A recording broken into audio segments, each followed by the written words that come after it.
हे friends, आज हम बात करने वाले हैं गुरुदेव के नेक्स्ट सीरीज की। बेसिकली पहले सीरीज में हमने गुरुदेव की पर्सनालिटी और बेसिकली उनका कंट्रीब्यूशन, बेसिकली नेशनल स्ट्रगल में क्या रहा था, इनकी चर्चा की थी। Obviously, we have touched on some points related to his contribution in paintings and all, but आज का सीरीज पूरा का पूरा इसी को लेकर के डेडिकेटेड है। ये क्वेश्चंस बेसिकली बीपीएससी और यूपीएससी एग्जामिनेशन में कई बार पूछे गए हैं about the contribution of Tagore in art and culture and music and place, और इसका कैसे इम्पैक्ट पड़ता है। इनफैक्ट उनके कंट्रीब्यूशन का, because Tagore was a revolutionary artist, तो उन्होंने जो कंट्रीब्यूट करा, that contribution have had impact on social as well as the cultural aspects of the society. तो इन दोनों टॉपिक को बेसिकली मैं आज कवर करूंगा, और साथ ही साथ मैं इनसे रिलेटेड जो भी क्वेश्चंस पूछे गए हैं, प्रीवियस ईयर क्वेश्चंस पूछे गए हैं, उनको जरूर आपके डिस्क्रिप्शन में डाल दूंगा, ताकि आप एक बार उस क्वेश्चन को जरूर देख लो। टैगोर, गुरुदेव के बारे में, उनके इंपॉर्टेंस को और उनके आइडियाज के डेप्थ को समझने के लिए एक बहुत इंपॉर्टेंट कोट है वाईबी यीट्स का। वो कहते हैं, Tagore lyric display in their thought a world that I have always dreamed of living. वो कहते हैं कि टैगोर के जो शब्द हैं वो वैसी दुनिया की व्याख्या करते हैं जिस पे मैं हमेशा रहना चाहता था। और ये डेप्थ, इन गहराई के कारण, इन मीनिंग के कारण बेसिकली टैगोर को बार्ड ऑफ बंगाल की उपाधि दी गई थी।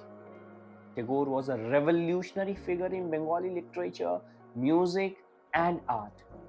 इनफैक्ट उनका बेसिकली जो मल्टीफेसेट कंट्रीब्यूशन था, उसने बंगाली कल्चर को पूरी तरह से ट्रांसफॉर्म कर दिया, मॉडर्नाइज कर दिया। इनफैक्ट उनका आर्टिस्टिक ट्रेडिशन, जो कि मैंने बताया था लास्ट लेक्चर में भी, was amalgamation of western and Indian art. उन्होंने एक नए मॉडर्न आर्टिस्टिक ट्रेडिशन की शुरुआत की थी, जिसने बंगाली आर्ट को एंड इंडियन आर्ट को एक ग्लोबल रिकॉग्निशन प्रोवाइड किया। इनफैक्ट अगर हम बेसिकली उनके कंट्रीब्यूशन को देखें तो हम सेवरल हेड्स में उनका कंट्रीब्यूशन डिवाइड कर सकते हैं। जैसे सबसे पहले बात करते हैं बंगाली लिटरेचर में उनका कंट्रीब्यूशन, और बंगाली लिटरेचर के भी डिफरेंट एस्पेक्ट्स को उन्होंने टच करा था, जैसे कि पोएट्री। टैगोर का पोएट्री जीनियस जो है वो बेसिकली बंगाली लिटरेचर में स्पिरिचुअल थीम और ह्यूमन इमोशन, इसके बीच में बेसिकली होवर करता है। ऑब्वियसली कुछ जगह उन्होंने स्पिरिचुअल थीम की बात की है, जैसे कि गीतांजलि 1910 में उन्होंने एक collection of basically devotional poem बनाया, जिनके लिए ऑब्वियसली उनको 1913 में जो है बेसिकली नोबेल प्राइज मिला। और इस कलेक्शन में उन्होंने एम्फसाइज करा था on the unity of divine and human. तो ह्यूमन और डिवाइन के बीच में जो बहुत क्लोज कांटेक्ट है, उसको बेसिकली आत्मा से परमात्मा के बीच का जो बेसिकली कांटेक्ट है, इसको उन्होंने इस पर्टिकुलर पोयम में एम्फसाइज किया था। इनफैक्ट इन्होंने कई तरह के एक्सपेरिमेंट भी किए अपने लिटरेचर के साथ। इन्होंने मिडिवल मैथिली स्टाइल में, बिहार की जो मैथिली स्टाइल है, उनमें इन्होंने बेसिकली एक्सपेरिमेंट करा with the Bengali and Sanskrit. And see what a beautiful amalgamation, Maithili, Bengali और संस्कृत को बेसिकली मिक्स करके, अमेलगमेट कर करके बेसिकली इन्होंने पोयम का एक कलेक्शन निकाला under the name Bhanu Singha. ठीक है, एक स्यूडोनेम इन्होंने यूज करा, भानु सिंघा, और एक्सपेरिमेंट करा इस लैंग्वेज के साथ। इनफैक्ट एज अर्ली एज 1882 उन्होंने संध्या संगीत, द इवनिंग जो पोयम्स हैं, उनका एक कलेक्शन निकाला, जो कि संध्या इज इवनिंग, इवनिंग के समय की मेलंकली, उसके समय की सैडनेस को कैप्चर करने की कोशिश की। और ये बेसिकली इवनिंग के समय जो टायर्डनेस होता है, घर आने का भाव, coming back to the home, इसका जो भाव है इस संध्या संगीत में कैप्चर करने की कोशिश करी। इवन शाम के वक्त जो नेचर होता है, उनको भी इन्होंने अपने इस बेसिकली जो संगीत है इनमें पोर्ट्रे करने की कोशिश की। उनका ऐसा ही एक बहुत ही बेहतरीन कलेक्शन है सोनार तोरी 1894। ये एक ऐसा खूबसूरत पोयम है जिसमें इन्होंने बेसिकली मेटाफोर की यूज किया है। इनफैक्ट सोनार तोरी, सोनार का मतलब गोल्ड, तोरी का मतलब बोट, अ गोल्डन बोट, जो इंडिकेट करता था basically a life of dream. और ये जो लाइफ ऑफ ड्रीम है, गोल्डन बोट है, एक सोने की नाव है जिसमें हम और आप सवार रहते हैं। These iconic poems symbolizes the ephemeral nature of life and dreamed about the golden boat. Basically ये जो मेटाफोर था that was because of जो अधूरी इच्छाएं रह जाती हैं, जो ऐसी अपॉर्चुनिटीज रह जाती हैं जो हम ह्यूमन जर्नी में अधूरे छोड़ जाते हैं। इनका इमेजिनेशन बंगाल के रिवर, बंगाल के रूरल कल्चर को कैप्चर करता है और एक डीप कनेक्शन बनाता है नेचर के साथ। इनफैक्ट यहाँ पे टैगोर ने कई लैंग्वेज के साथ भी एक्सपेरिमेंट करा। यहाँ मैथिली के साथ तो बेसिकली इन्होंने एक्सपेरिमेंट करा ही करा, साथ ही साथ बंगाली के साथ भी उन्होंने कई तरह के एक्सपेरिमेंट करे। इनफैक्ट टैगोर का जो बेसिक लैंग्वेज होता था, इट यूज्ड टू बी साधु भाषा। साधु भाषा एक बहुत ही सिंपल फॉर्मल बंगाली डायलेक्ट है, लेकिन थोड़े समय के बाद लेटर ऑन जब उनका वर्क थोड़ा बेसिकली एडवांस लेवल पे आया, तो इन्होंने इस साधु भाषा को और भी ज्यादा सिंपलर फॉर्मेट में, जिनको चोलित भाषा कहते हैं, उसमें लिखना बेसिकली प्रारंभ किया। एंड दैट वाज बिकॉज कि चोली भाषा जो है वो कॉमन रीडर्स जो है, जो कॉमन पढ़ने वाले हैं, उनके लिए एक्सेसिबल था। इनफैक्ट उनका काम इन्फ्लुएंस करता है बंगाली रूलर्स को और बंगाली फोक ट्रेडिशन। तो एक तरह जो है रूरल का जो जो वहाँ के राजा थे, जो कोर्ट आर्ट था, और एक जो फोक आर्ट था, उसका अमेलगमेशन भी आपको टैगोर के वर्क में बेसिकली मिलता है। इनफैक्ट टैगोर ने wide gamete of inspiration basically hold करा था। उनका कुछ म्यूजिक जो है वो मिस्टिकल बैलाड्स, जो घुमंतू लोग होते हैं, जो इधर उधर घूमते हैं, और जो बेसिकली जो बंगाल में भक्ति और सूफी का एक कल्चर डेवलप हुआ था, उससे भी इन्फ्लुएंस होता है। इनफैक्ट कई वैष्णव पोएट्री भी उस बंगाली कल्चर को इन्फ्लुएंस करते थे, और इन टर्न जो बेसिकली टैगोर है, उन्होंने इन बंगाली कल्चर में उस वैष्णव ट्रेडिशन को भी अमेलगमेट करा। इनफैक्ट ये एलिमेंट जो है अलग तरह के कॉम्पोजिशन, जिसमें स्पिरिचुअलनेस एंड रूरलनेस, तो एक तरफ से भक्ति का भाव और एक तरफ से गांव का जो रूरल एरिया का अपना एम्फेसिस है, वो भी देखने के लिए मिलता है। इनफैक्ट जो एक बहुत इंपॉर्टेंट ट्रेडिशन यहाँ से निकल करके आती है, जो कि बेसिकली टैगोर के वर्क में, एवन आई वुड से इन गीतांजलि जो दिखता है, वो है बॉल ट्रेडिशन। जो है बॉल एक वॉन्डरर जो है जत्था हुआ करता था बंगाल में, जो घूम घूम करके प्रेम की, डिविनिटी की, स्पिरिचुअलनेस की, फ्रीडम की और यूनिटी की बात करता था। और इनफैक्ट आप जब टैगोर का रविंद्र संगीत सुनते हैं, तो इस रविंद्र संगीत में जो वो भाव है, वो यहीं से, जो एसेंस है, वो यहीं से उठ करके आता है। इनफैक्ट उन्होंने भानु सिंघा के नाम से बेसिकली एक पद्मावली भी लिखी थी, और ये जो है बेसिकली जो राधा कृष्ण के डिवोशन है, बेसिकली राधा कृष्ण के डिवोशन को सिंबलाइज करता है। इनफैक्ट यही इम्पैक्ट उनके नॉवेल्स में भी उन्हें दिखता है। नॉवेल का एक रिच ट्रेडिशन, जिसमें उन्होंने कई बार शुरुआत की थी कमेंट्री से, तो वो अलग अलग किताबों पे और नॉवेल पे कमेंट्री लिखते थे। धीरे धीरे उनका ट्रांजिशन हुआ बेसिकली जो सोशियो इकोनॉमिक इश्यूज है, जैसे कास्ट के ऊपर, नेशनलिज्म के ऊपर, एंड ऑब्वियसली जो उनका बहुत फेवरेट था वो था ह्यूमन रिलेशनशिप। जैसे कुछ एग्जाम्पल्स की बात करें तो 1903 में वाज चोखेर बाली, और इतनी बेहतरीन, अगर मुझे याद है तो शायद 2003 में इसके ऊपर बेसिकली एक मूवी भी बनाई गई। और बेसिकली इस चोखेर बाली जो है वो बेसिकली जो है एक ऐसा ट्रेडिशन रहा जिसमें बेसिकली एक विडोहुड को, जो विधवा प्रथा है, और एक बहुत ही कम उम्र में विधवा हो जाने के बाद जो मानव के अंदर डिजायर, जो सोसाइटल रिस्ट्रिक्शन बचता है, इसकी स्टोरी है। इसके जो बेसिकली जो जिस कैरेक्टर के बारे में इसकी बात की गई है, नाम है विनोदिनी।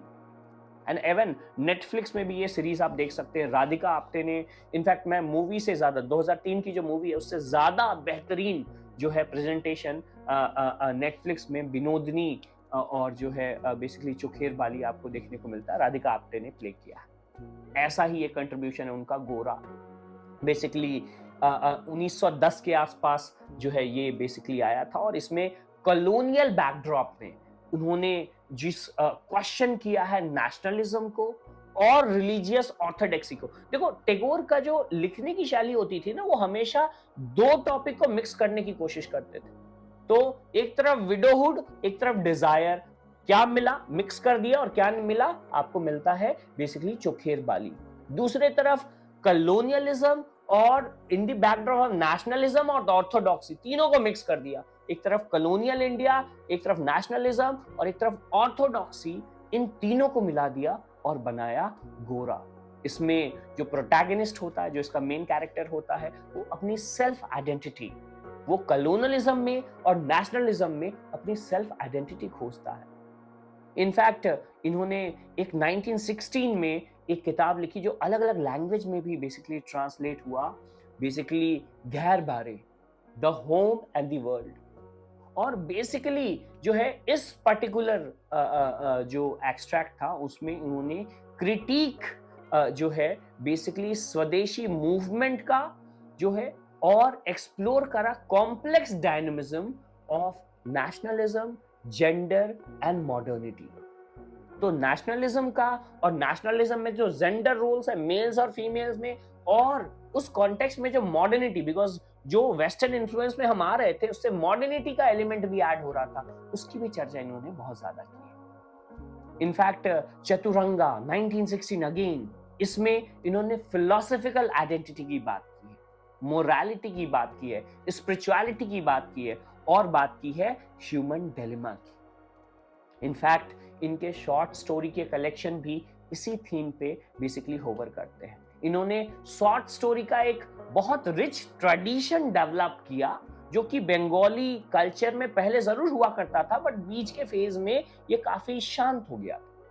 इन्होंने शॉर्ट स्टोरी के through human relationship, social issue और रूरल लाइफ को फोकस किया। जैसे बहुत फेमस है, आई होप आप सबने सुना होगा, काबुली वाला, एक टचिंग स्टोरी, एक पश्तून मर्चेंट की, जो कि एक छोटी बच्ची बंगाली गर्ल से एक अलग तरह का इमोशन और इमोशनल बॉन्ड बेसिकली डेवलप करता। अगेन ये भी सीरीज जो है नेट पे अवेलेबल है, और बेसिकली इसमें लव, लॉस और किस तरह से जब माइग्रेट होते हैं, आप अपने घर से बाहर निकलते हैं काम के सिलसिले में, तो किस जैसे आप लोग जरूर फील कर सकते हैं घर को छोड़ करके पढ़ाई करना, उसका जो एक दर्द है, वो इमोशन बेसिकली यहाँ देखने को मिलता है।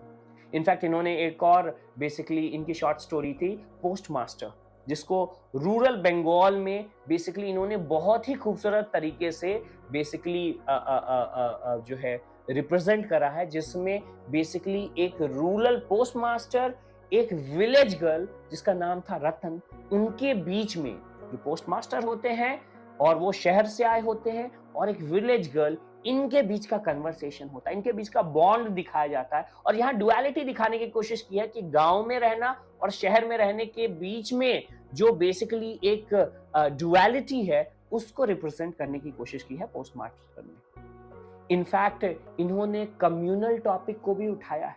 इनकी एक शॉर्ट स्टोरी है मुसलमानेर गोल्पो, और ये रिलीजियस ऑर्थोडॉक्सी को बेसिकली आज के कंटेक्स्ट में बहुत जरूरी है इसको पढ़ना।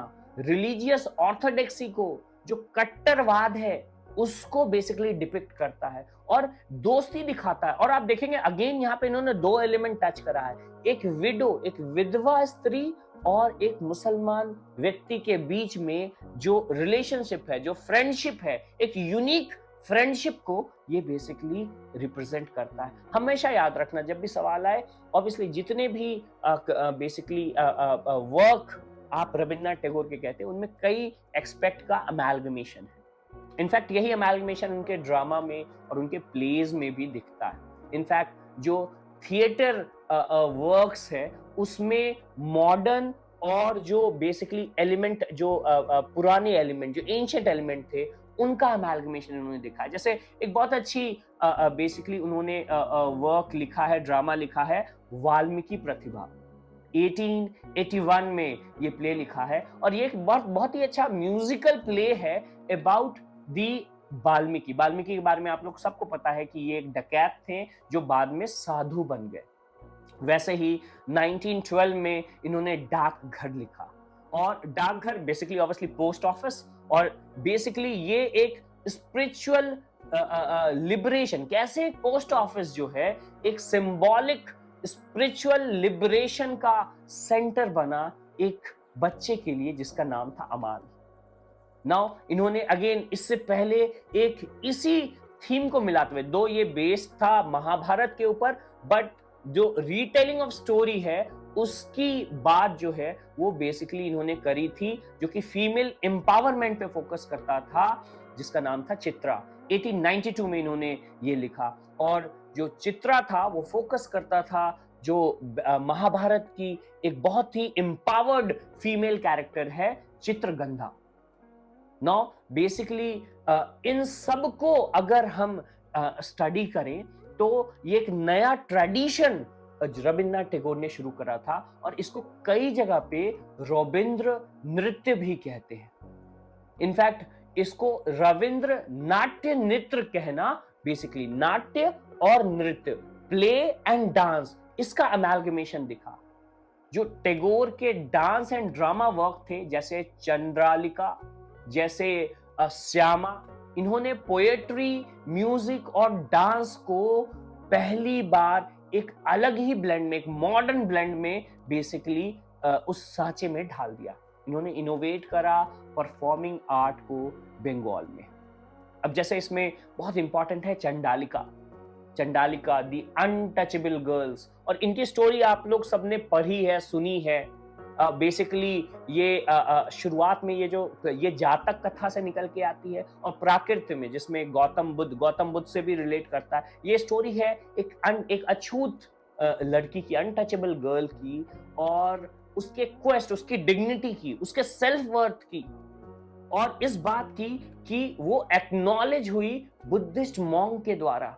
ये हाईलाइट करता है इशू कास्ट डिस्क्रिमिनेशन का, सेल्फ इमेंसिपेशन का, और रिफ्लेक्ट करता है टैगोर के critic on social hierarchy. In fact जैसा मैंने बताया, इन सब अगर ड्रामा का कलेक्शन आप देखें तो इसे जो है रविंद्र नाट्य नृत्य कहा जाता है, और टैगोर ने न्यूमरस ड्रामास जो है अलग अलग थीम में, कॉम्प्लेक्स ह्यूमन रिलेशनशिप में, सोसाइटल इशू में, स्पिरिचुअलिटी में लिखा है। इनफैक्ट ये सारे वर्क जो हैं बेसिकली अलग अलग थीम्स में बेसिकली देखने को आपको मिलते हैं, और ये सब एम्फसाइज करते हैं। जैसे एक एग्जांपल ले ले, श्यामा। 1939 में इन्होंने श्यामा लिखा, और श्यामा जो है एक सेंस में it's a tale, it's a story of love, sacrifice and redemption. ये सेल्फलेसनेस शो करता है, सैक्रिफाइस शो करता है श्यामा का, जो कि एक नाचने वाली होती है, जो सैक्रिफाइस करती है happiness for the man she loves, जिससे लिए प्रेम करती है, अपनी सारी खुशी उसको कुर्बान कर देती है। चंद्रालिका, और अगेन 1933 में इन्होंने लिखा है, जो कि एक्सप्लोर करता है कास्ट डिस्क्रिमिनेशन, और साथ ही साथ इन्होंने कई तरह के इस सोशल और कल्चरल बैकड्रॉप में जो है इनोवेट करके ड्रामा और डांसेस को भी कॉम्बाइन करने की कोशिश करी है। एंड जैसा मैंने आपको कहा, ऑब्वियसली इन्होंने स्पिरिचुअलिटी और लव को कॉम्बाइन करा, इन्होंने मॉडर्निज्म और ट्रेडिशनल आर्ट को कॉम्बाइन करा, बंगाली फोक और जो क्लासिकल इंडियन और वेस्टर्न डांस है, उनको कंबाइन करके रेवोल्यूशनराइज करा बेसिकली उस समय के कल्चर को। उनका वर्क आज भी परफॉर्मिंग आर्ट का एक बहुत ही माइलस्टोन बेसिकली जो है वो बंगाली आर्ट में दिखता है। और रविंद्र संगीत के बिना तो ये चर्चा बेसिकली बेमानी है।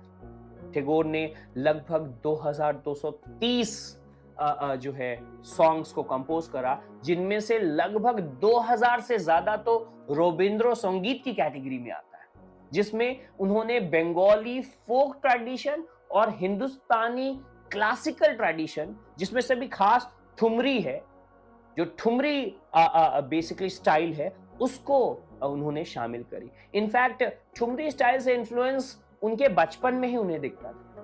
और बेसिकली कई ऐसे सिंगर्स थे, कई ऐसे म्यूजिशियन थे जो ठुमरी स्टाइल में उनको प्रभावित करते थे। इनफैक्ट जो कई ऐसे जो आर्टिस्ट थे टैगोर के म्यूजिकल इंस्पिरेशन बने, जैसे इनमें से एक बहुत फेमस है विलायत खान, अगेन वैसे ही बुद्धदेव दास गुप्ता, और एक बहुत इंपॉर्टेंट है अमजद अली खान। और ये सब जो वेस्टर्न कंपोजर्स हैं, इन्होंने रविंद्र संगीत को बेसिकली इनके अलावा जो वेस्टर्न कंपोजर्स हैं, रविंद्र संगीत को इन्फ्लुएंस करा। और ये इस कारण से कई बार रविंद्र संगीत को द सोल ऑफ बंगाल भी कहा जाता है। इनफैक्ट ये जो स्टाइल है रविंद्र संगीत का, जिसमें मैंने अगेन बताया love, nature, spirituality, patriotism, humanism, सबको शामिल कर लिया गया। और बेसिकली सारे जो थीम्स थे, उन थीम्स को अमेलगमेट करने की कोशिश की। इनफैक्ट द कल्चरल इम्पैक्ट अगर हम बात करें तो रविंद्र संगीत became an integral part of Bengali life, and it is even now being performed at social cultural gathering, religious events। आज भी बंगाल में कोई भी रिलीजियस और कल्चरल इवेंट्स बिना रविंद्र संगीत के कंप्लीट नहीं होता है। बेसिकली इन सॉन्ग की ग्लोबल लेगेसी डेवलप हो गई है।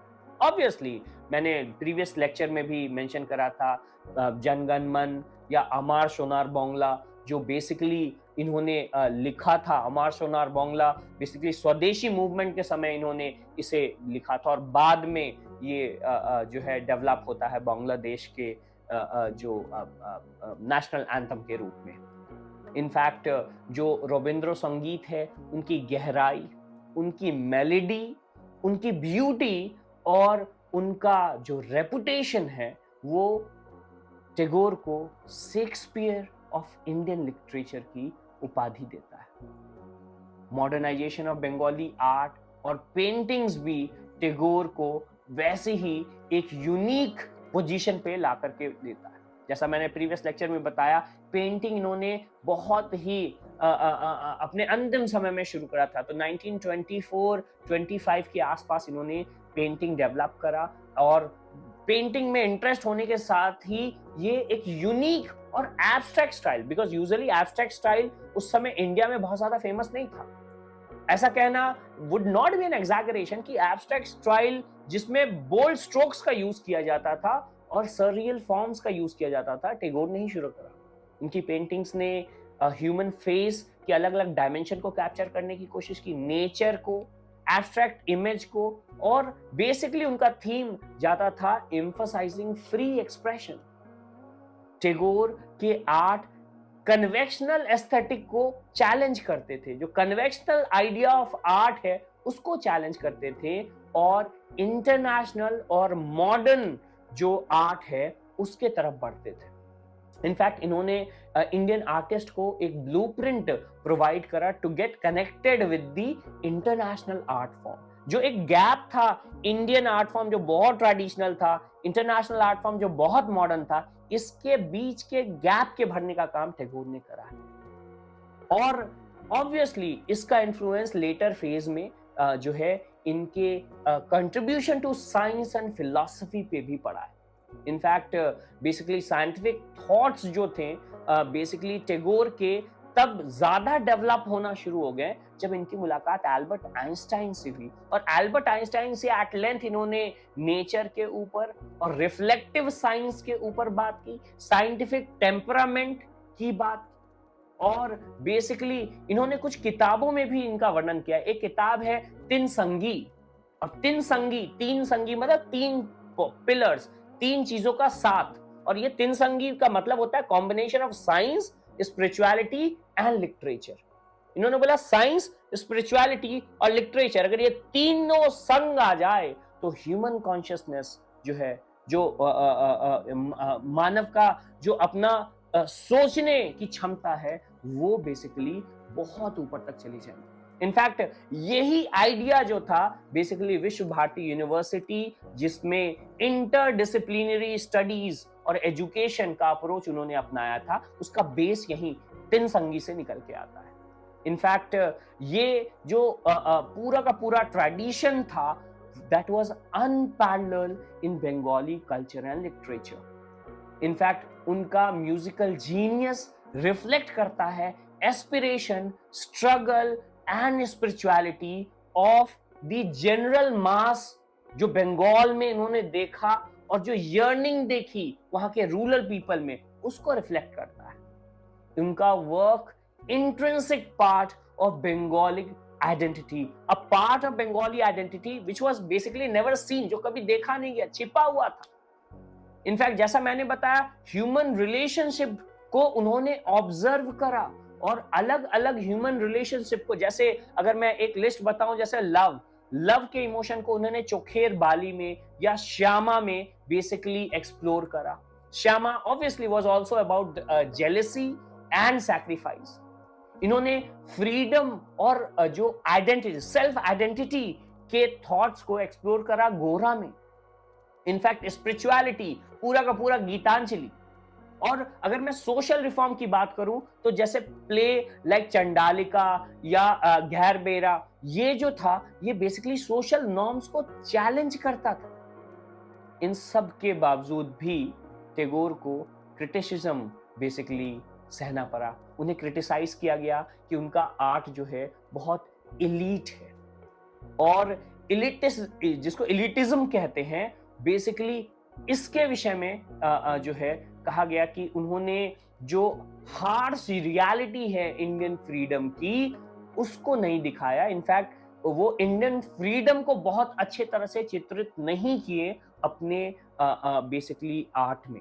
ऐसा क्रिटिसाइज जो क्रिटिक्स थे उन्हें ऐसा कहते थे। इनफैक्ट उन्हें आइडियलिस्टिक भी बताया गया कि वो अपने बेसिकली जो अपने डेप्थ में जो आइडियाज थे, और आइडियाज के डेप्थ में इतने अंदर तक चले जाते, इतनी गहराई तक चले जाते थे कि वो डिटैच हो जाते थे कभी कभी जो ग्रास रूट हैपनिंग्स है, जो करंट बंगाली सिचुएशन था, उनसे थोड़े डिटैच हो जाते थे। एंड ऑब्वियसली जो सबसे बड़ा क्रिटिसिज्म रहा वो नेशनलिज्म भी रहा।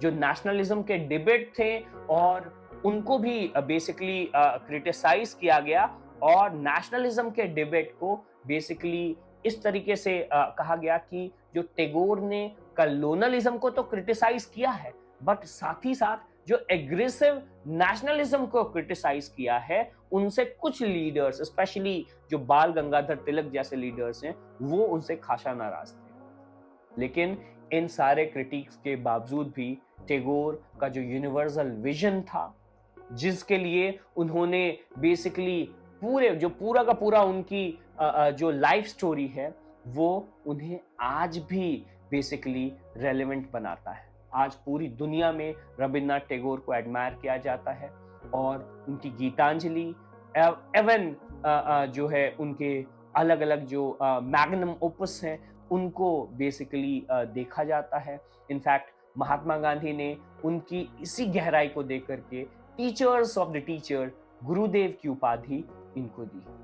इन कंक्लूजन जरूर हम कह सकते हैं कि रविन्द्रनाथ टैगोर ने बंगाली आर्ट को शेप करा, लिटरेचर को शेप करा, और म्यूजिक को शेप करा। इनफैक्ट उन्होंने ब्रिज बनाया between art, literature and music, between Bengali traditional art, literature and music, and modern art, literature and music. वो एक यूनिवर्सलिस्ट थे जिनका विजन था कि आर्टिस्टिक जो बेसिकली जो थीम है उनको किस तरीके से ह्यूमनिज्म के साथ जोड़ा जाए, ह्यूमन वैल्यू के साथ जोड़ा जाए, जो कि आने वाले कई सदियों को इंस्पायर करने वाला था। In fact, Tagore once said that the highest education which is done is not merely given us is not merely giving information, but it makes our life in harmony with all our existence. So that is it for today's session. अगर आपको ये presentation, obviously इनमें कुछ facts हैं and that's why मैं थोड़ा data देख करके आपको बताया हूँ. So अगर आपको ये representation पसंद आया है तो बेसिकली लाइक करें, शेयर करें, सब्सक्राइब करें। जैसा मैंने कल भी कहा था, इससे मेरी क्रिएटिविटी जो है वो मोटिवेट होती है। अगर आपको बीपीएससी एग्जाम या यूपीएससी एग्जाम से रिलेटेड कोई एक ऐसा टॉपिक है जो थोड़ा जटिल लग रहा है, मैं कोशिश करूंगा उसके ऊपर थोड़ा रिसर्च कर करके कि उसे और सिंप्लीफाई करूं। और इस टॉपिक से रिलेटेड भी if you have any question do comment, मैं कोशिश करूंगा कि उसे as soon as possible reply करूं। और ऐसे ही वंडरफुल और इंफॉर्मेटिव वीडियोस के लिए like, share and subscribe. Thank you.